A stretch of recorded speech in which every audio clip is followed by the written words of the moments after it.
भूतिया हवेली। यह कहानी राजस्थान के कोटा शहर की एक भूतिया हवेली के बारे में है। यह हवेली राजा महाराजा के समय में बनाई हुई थी, लेकिन पिछले 18 सालों से इस हवेली में आज तक कोई भी रहने के लिए नहीं आया। इच्छा होने पर भी इस हवेली में कोई भी नहीं रह पा रहा था, क्योंकि लोगों का कहना था कि इस हवेली में भूत प्रेत का साया है। जब अजीत सिंह को इस हवेली के बारे में पता चला तो उसने तय किया कि वो इस रहस्य को जानकर ही रहेगा, क्यों लोग इस हवेली में नहीं रह पा रहे हैं। उसने मजबूत इच्छा शक्ति से हवेली में रहने की पूरी तैयारी कर ली।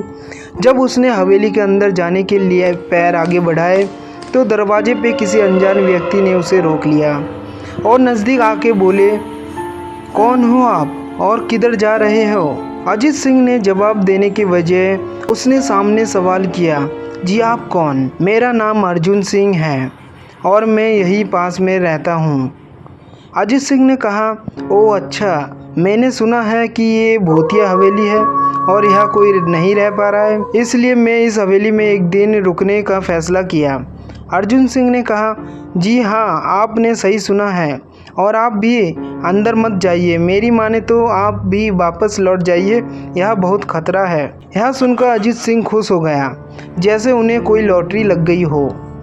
अर्जुन ने उसकी खुशी को देखकर बोला, आप क्यों खुश हो रहे हो? आपको तो भूत का नाम सुनकर डर लगना चाहिए। शायद आपको पता नहीं होगा कि मैं भूत प्रेत से काफ़ी दिलचस्पी रखता हूँ। अगर इस हवेली में भूत है तो मैं अंदर जरूर जाऊँगा और सारी सच्चाई का पता भी लगाऊंगा। इतना कहकर अजीत सिंह उस हवेली में चले गए।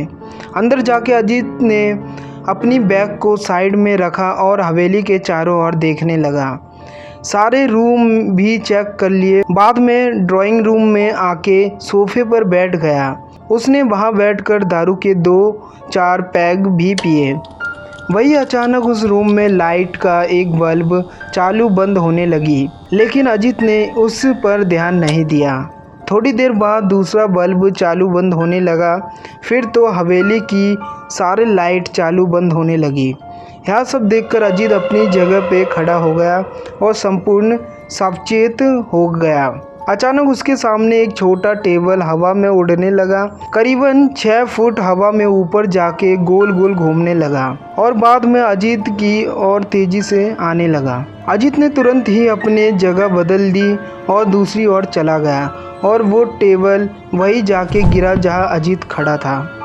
अजीत कुछ समझ पाता उतने में सोफे की सीट उसकी ओर आने लगी। वे जल्द खड़ा हो गया और छलांग लगा के दूसरी ओर कूद गया, जिसके कारण सोफा दीवार को टकराया और अजीत बच गया। अचानक सब कुछ शांत हो गया। अजीत ने चारों ओर सतर्कता से देखा और बड़ी आवाज़ में बोला, तुम जो भी हो सामने आकर बात करो।